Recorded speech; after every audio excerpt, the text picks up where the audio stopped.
Selamat sejahtera diucapkan kepada pelajar-pelajar pendidikan moral tingkatan 2. Hari ini, murid-murid akan membuat latihan pendidikan moral Unit 4, Tanggungjawab Diri Membentuk Keluarga Bahagia.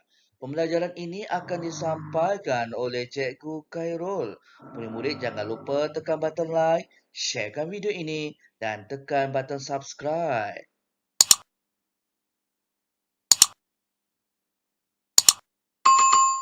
Jom belajar, jom. Jom. Arif. Ayah, Betul. hari Duk ni ini. birthday Arif. Arif nak makan ayam HFC. Anda boleh ayah lupa anak ayah. Tapi ayah kena pergi satu tempat je lagi untuk hantar barang. Lepas tu ayah belikan tau. Ayah jangan lupa beli tau. Okay, bye.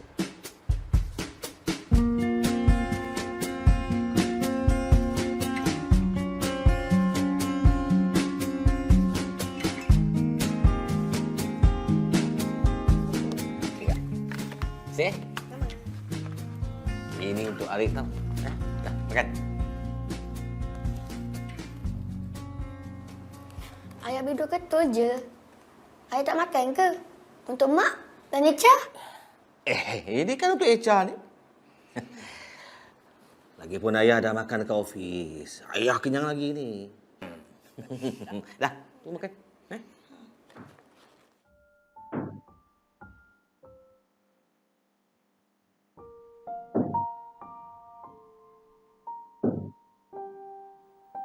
Ni kenapa baju kamu koyak ni? Ha? Kamu main apa lagi? Pas kau tadi yang kejar-kejar. Lepas tu tersaku kat pagar. Ish, kamu ni. Janganlah main kasar sangat. Ni macam mana nak pergi sekolah Isnin nanti ni? Ha? Kamu ni.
Ayah? Ayah? Ini kot. Sujud lagi.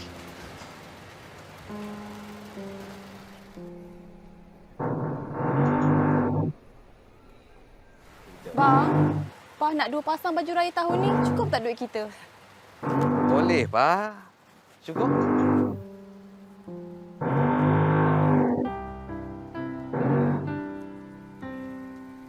Ayah, Arif nak baju raya warna biru tau. Biru? Biru ni ke? Ha, betul.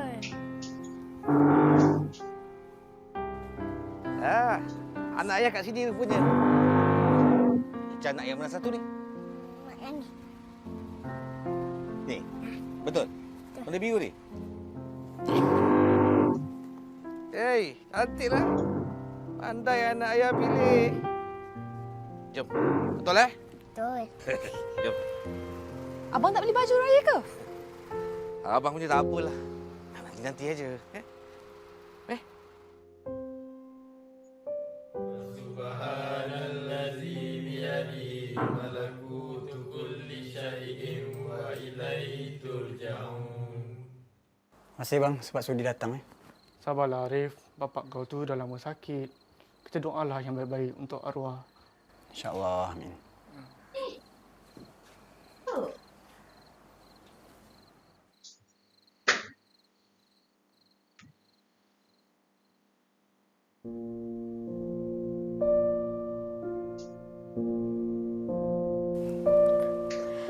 Ayah, kenapa Atuk pakai bersama je Mas Raya? Oh, Sebab atuk sayang sangat-sangat dekat ayah. Oh. Maafkan Arif, ayah. Maafkan Arif.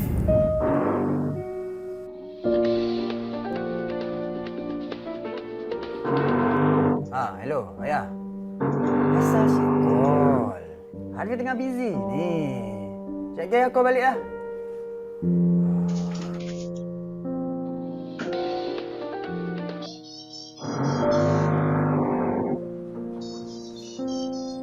Hello, ayah. Ayah nak apa lagi? Arif tengah meeting ni. Ayah boleh tak jangan ganggu Arif?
Baiklah, berdasarkan video yang kita tonton tadi, didapati bahawa itu adalah sebuah kisah keluarga yang amat menyedihkan.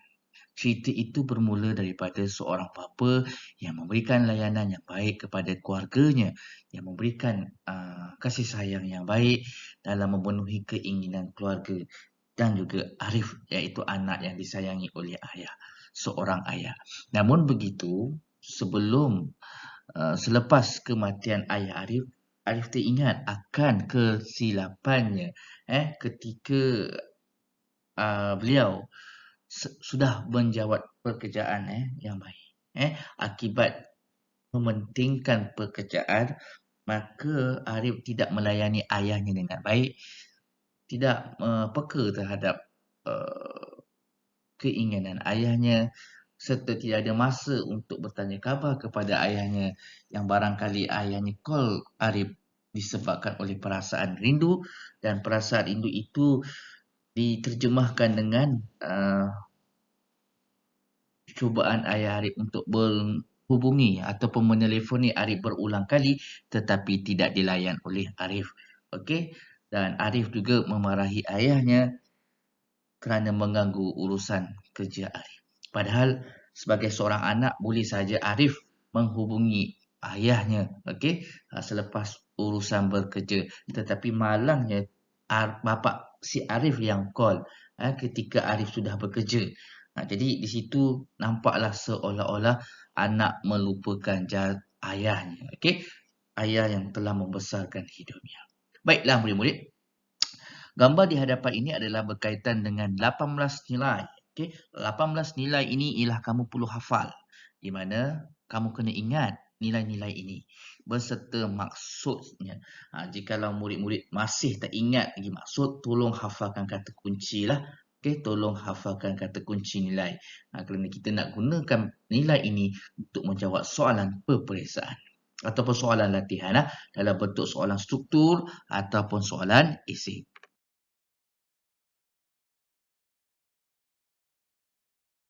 Baiklah, kita pergi kepada latihan soalan struktur berkaitan video ayah Arif lah. Kisah tentang Arif. Okey, apakah kesalahan Arif pada ayahnya? Apa yang kamu tonton video sebentar tadi, apa yang kamu nampak?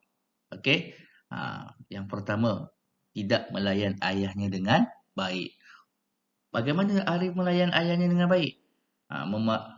Bagaimana ayahnya ketika bercakap di dalam panggilan telefon? Barangkali Arif ni sudah lama tak balik, jadi ayah si Arif rindu. Maka banyak kalilah ayahnya menghubungi menghubunginya. Tapi Arif tak nak meluangkan masa melalui panggilan tersebut. Mungkin Arif boleh menghubungi bapaknya selepas bekerja, tetapi malangnya tak call. Itu pasal ayahnya call sentiasa. Yang kedua, kita nampaklah di sini Arif terlalu mementingkan kerja daripada meluangkan masa bersama keluarga. Jangan cakap nanti kamu dah belajar jauh-jauh, kamu dah kerja, meninggalkan mak ayah, kamu tak boleh hubungi keluarga kamu. Kamu tak boleh menghubungi ibu bapa kamu. Sebaliknya kalau kita dah bekerja, contoh macam cikgu bekerja, cikgu duduk di perantauan, cikgu boleh menghubungi keluarga cikgu melalui panggilan telefon, WhatsApp, video call, voice chat dan sebagainya. Kerana itu bukanlah alasan untuk kita tidak peka kepada keluarga kita. Dan jawapan yang terakhir ialah bertindak kurang sopan ketika bercakap dalam talian. Dalam panggilan telefon pun kita patut bercakap dengan lebih sopan. Kerana ibu ayah kita ni rindu. Perlukan kita di waktu kita sudah bekerja, di waktu nanti kamu akan berkahwin dan ada anak, ibu ayah kita mesti rindu. Teringat kamu semasa waktu kamu kecil. Sekarang kamu dah besar, lama kemarin kamu dah besar dan akan meninggalkan ibu ayah untuk membelajar menjadi seorang dewasa, untuk berkejaya, untuk mendapatkan pendapatan, untuk hidup sendiri. Maka kenalah bercakap dengan sopan. Kerana kita pun rindu dengan mak ayah kita bila kita berjauhan. Begitu juga dengan ibu bapa kita terlalu merindu kepada setiap anaknya yang hidup berjauhan dengan mereka. Jadi inilah yang kita nampak kesalahan-kesalahan Arif pada ayahnya berdasarkan video yang kita tonton tadi. Soalan nombor 2, wajarkah tindakan Arif pada ayahnya? Ini gariskan perkataan wajarkah. Tindakan Arif pada ayah tu isu lah. Apa yang Arif buat? Wajar ke tak wajar? Gariskan, tulis K1 di situ. Kemudian sambung soalan. Dan jangan baca tak habis. Baca sampai habis. Jelaskan. Gariskan perkataan jelas. Awak kena gariskan perkataan jelas lah. Jelas ni gariskan. Tulis kat sini K2. Wajar. Kita ada 2 soalan. Biasanya 2 soalan ni 3 markah. Kebiasaannya lah 2 atau 3 markah. 1 huraian dan 1 lagi jawapan ataupun 2 lagi jawapan adalah untuk satu jawapan fakta. Jawapan 2 lagi ialah 2 ayat huraian. Jadi kita kena tengoklah. Jawab mengikut kehendak soalan.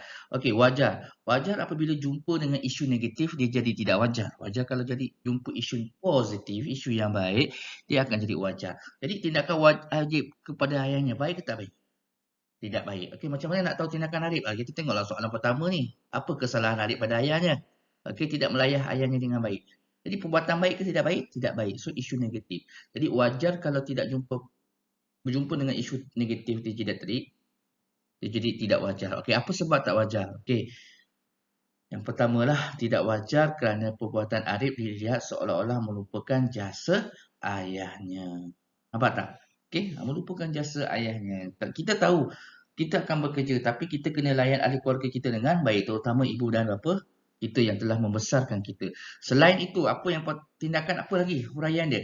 Tindakan Arif yang melayan ayahnya dengan baik menyebabkan ayahnya tidak berkecil hati. Ni jawapan dia. Tindakan Arif yang tidak melayan ayahnya dengan baik menyebabkan ayahnya berkecil hati. Mana-mana ibu bapa pun akan berkecil hati. Jadi hati-hatilah kita dalam bercakap dengan orang tua, orang yang lebih tua, terutamanya ibu dan ayah kita. Kalau kita tinggal dengan penjaga kita seperti pakcik, makcik, hati-hatilah. Kalau kita tinggal dengan nenek, hati-hatilah ketika bercakap dengan orang yang lebih tua. Kerana mereka mudah sensitif. Baik, soalan nombor 3. Huraikan nilai yang harus diamalkan oleh Arif sebagai ahli keluarga. Tadi cikgu dah terangkan. Cikgu dah terangkan kepada kamu 18 nilai. 18 nilai. Kamu ambil satu. Bagaimana kita nak jawab? Ambillah satu nilai. Kena tulis perkataan NILAI. Nilai kat bawah dia. NILAI. Pilihlah salah satu nilai yang ada kaitan dengan video yang kita tonton tadi, dengan isu yang kita tonton tadi. Paling mudahlah kita nak ambil nilai rasional, nilai bertanggungjawab, nilai harga diri, nilai kasih sayang pun boleh. Tengoklah isu berdasarkan isu.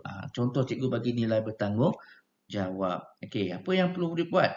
Arif, letakkan watak. Watak ni siapa? Arif. Kita baca soalan. Huraikan nilai, gariskan perkataan nilai, tulis atasnya huruf N yang harus diamalkan oleh Arif. Gariskan perkataan Arif, tulis di atasnya W. W ni maksud watak.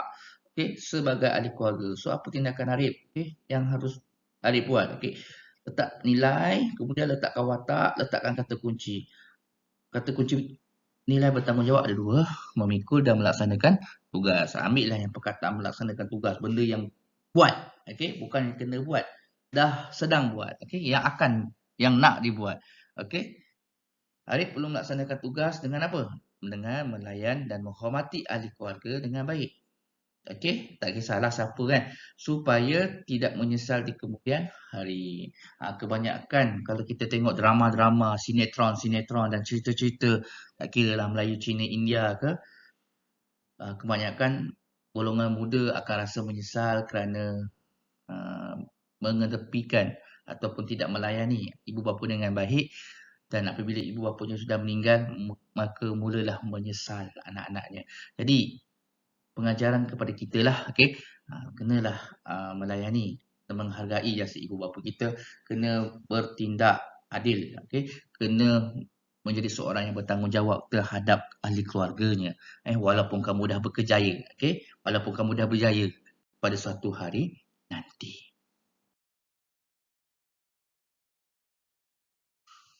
Baik, kita pergi kepada latihan soalan esei. Ni soalan esei lah. Masih lagi isu tentang Arif lah, keluarga Arif. Apa perasaan anda berkaitan tindakan Arif pada ayahnya? Gariskan perkataan apakah perasaan. Okay? Perasaan yang awak gariskan. Okay? Apa perasaan anda? Gariskan. Tulis K1 di sini. K1 tu bermaksud kehendak soalan pertama. Bagaimanakah anda melaksanakan tanggungjawab ahli keluarga? Gariskan perkataan anda. Anda ni W. Tulis ke atas perkataan anda ialah W. Okey, apa isu dia? Apa tindakan yang kita soalan tanya? Melaksanakan tanggungjawab ahli keluarga. Okey, bagaimana awak nak melakukan sesuatu tanggungjawab sebagai seorang ahli keluarga? Okey, jawapan ni soalan umum. So awak boleh memberikan tanggungjawab awak lah sebagai seorang anak, sebagai seorang kakak, sebagai seorang abang dan adik. Bebas sebenarnya nak bagikan soalan, dan awak boleh bagi jawapan sebanyak-banyaknya berserta contoh, tiada masalah. Okey, baik. Kita ada dua kehendak soalan lah. Yang pertama, perasaan. Perasaan kita kalau jumpa isu positif, dia akan jadi bahagia, gembira, tenang. Okay? Benda yang baik di mata kita, kita akan rasa suka. Kita akan rasa happy, bahagia.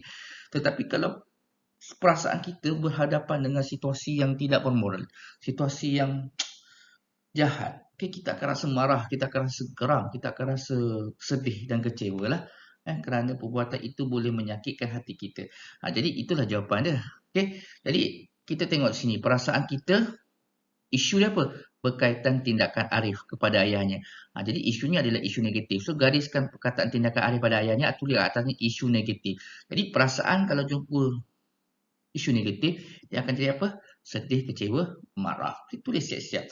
Kemudian bagaimana anda watak? Okey, anda tukar kepada saya. Bagaimana saya nak melaksanakan jawab sebagai ahli keluarga. Jangan nanti jawapan awak watak awak tukar. Ibu bapa seharusnya buat gini. Okey, abang seharusnya gini. Siapa tulis macam tu, salah. Memang betul tanggungjawab abang, ibu bapa, kakak, kawan awak namalah. Awak letak nama watak tu kawan awak. Tapi walaupun jawapan itu betul, tapi tak mengikut kehendak soalan, maka salah. Kenapa salah? Kerana awak menjawab soalan apa yang awak tahu. Bukan awak jawab soalan apa yang soalan minta. Okey, baik, kita tengok jawapan yang pertama lah. Okey, saya rasa sedih, kecewa dan marah. Tulislah perkataan siap-siap. Sedih, kecewa, marah dengan tindakan Arif pada ayahnya. Bagi murid-murid yang masalah penulisan, buat ayat pendek-pendek pun tak ada masalah. Okey, sedih, kecewa, marah. Dapatlah satu markah. Okey, bagaimanakah anda? Anda tukar kepada diri awak. Diri awak tu tukar kepada saya. Mesti watak saya, tak ada orang lain. Okey, kawan saya, abang saya, kakak, tak boleh. Okey, watak dia mesti saya. Saya akan melayani ahli keluarga saya dengan baik. Okey, cerita ni tentang kita, watak kita saya. So, tak ada kaitan dengan Arif. Okey, tiada kaitan dengan Arif. Siapa awak? Awak ialah seorang pelajar. Tingkatan berapa? Tingkatan berapa? 1, 2, 3, 4, 5. Kalau awak masih bersekolah lagi, so awak cerita tindakan awak, tanggungjawab awak sebagai seorang ahli keluarga. Okey, kalau awak menjawab, saya akan bekerja. Okey, bekerja untuk mendapatkan wang. Okey? Untuk menampung ahli keluarga saya. Saya akan memberikan sedekah hasil duit gaji yang saya peroleh. Logik ke tak logik jawapan itu? Jawapan mestilah berdasarkan kehendak soalan. Kehendak soalan ialah awak, anda. Anda tu pelajar sekolah, masih sekolah, so tak bekerja. Jadi jangan bagi jawapan yang tidak logik dengan kehendak soalan. So berdasarkan situasi murid lah. Kalau murid seorang pelajar, jawab sebagai seorang pelajar, anak yang masih bersekolah. Okey. Baik, saya akan melayani ahli keluarga saya dengan baik. Bagilah contoh, sebagai contoh apa? Okey. Saya akan bercakap dengan sopan santun. Okey, tidak menyakitkan hati keluarga saya. Okey. Baik. Saya akan sentiasa mendengar nasihat ibu bapa saya jika melakukan kesilapan. Boleh, tak ada masalah. Okey. Saya akan membantu adik-adik saya menyelesaikan masalah pembelajaran di rumah ketika ketiadaan ibu bapa saya di rumah. Boleh. Okey. Saya akan membantu ibu bapa saya mengurus rumah, memasak serta mengurangkan beban yang dipikul oleh mereka ketika mereka berehat dan cuti pada hari Minggu. Tak ada masalah. Awak nak tolong apa? Bagilah contoh. Biar jelas. Okey. Buat perenggan yang seterusnya. Saya akan belajar bersungguh-sungguh untuk mendapatkan keputusan cemerlang dalam peperiksaan bagi menghiburkan perasaan ibu bapa saya. Yang ini paling mustahak sekali lah. Sambil kita menjawab soalan esei, sambil kamu menghayati pengajaran, mesej dan pengajaran dalam ketika kita nak menjawab soalan. Kamu disekolahkan oleh ibu bapa kamu. Dengar baik-baik. Anak-anak murid Cikgu Satu Malaysia, dengar baik-baik. Kamu disekolahkan oleh ibu bapa kamu. Ibu bapa kamu memberikan wang saku untuk kamu pergi bersekolah supaya kamu belajar, supaya kamu dapat ilmu pengetahuan. Tujuannya supaya kamu tidak tercicir dalam pelajaran. Tujuannya supaya kamu menjadi seorang yang pelajar yang cemerlang yang dapat mengubah nasib keluarga. Okey, apabila kita, keluarga kita ni keluarga susah, maka harapan ibu bapa ialah kamu dan adik-beradik kamu. Okey, kena belajar dan belajar, jangan putus asa. Okey, belajar dan dapatkan keputusan cemerlang. Keputusan tak cemerlang tak semestinya tak berjaya, tak semestinya. Okey, tetapi kalau kamu tidak putus asa, kamu akan berjaya. Okey? Kerana kamulah yang dapat mengubah nasib keluarga melalui menuntut ilmu. Okey? Kalau kamu tengok sekarang ada di kalangan keluarga kita masih tak boleh membaca. Okey? Masih tak boleh membaca, bercakap bahasa Melayu pun tak boleh. Itulah harapan ibu bapa supaya kamu tidak menjadi seperti mereka yang butuh huruf. Okay? Jadi supaya kamu besok bekerja dengan gaji yang besar, dengan pendapatan yang lumayan, maka kamu akan dapat membantu adik-beradik kamu. Kamu dapat membawa kejayaan yang membanggakan ibu bapa kamu. So, poin dekat sini menghiburkan perasaan ibu bapa saya. Nampak tak? Okay? Ibu bapa mana yang tak bangga kalau anak dia berjaya dalam pelajaran, terutamanya peperiksaan SPM. Baik, kita tengok ayat seterusnya. Saya akan menyambut perayaan bersejarah ahli keluarga saya seperti menyambut hari kelahiran ibu bapa saya, adik saya, abang dan kakak saya. Saya juga akan menyambut happy anniversary, ulang tahun perkahwinan ibu dan ayah saya. Bersama dengan adik-beradik saya. Menyambut ulang tahun hari anniversary ataupun hari ulang tahun perkahwinan ibu bapa saya dan adik-adik saya supaya mereka bangga akan kasih sayang ataupun komitmen kami, saya dan adik-beradik, saya dan keluarga untuk meraihkan mereka. Boleh, tak ada masalah. Okey, ini adalah sebahagian contoh jawapan esei. Okey, maka cikgu nak kamu semua cuba menjawab soalan. Kalau ada huraian, boleh bagi huraian. Soalan ini mudah saja murid-murid, soalan bersifat umum saja. Jadi murid bebas untuk memberikan contoh-contoh, memberikan huraian dan isi-isi yang berlainan. Okeylah, sekian sampai sini saja pembelajaran kita. Sekian daripada Cikgu Khairul. Terima kasih. Murid-murid jangan lupa tekan button like, sharekan video ini dan tekan button subscribe. Sekian daripada Cikgu Khairul. Terima kasih.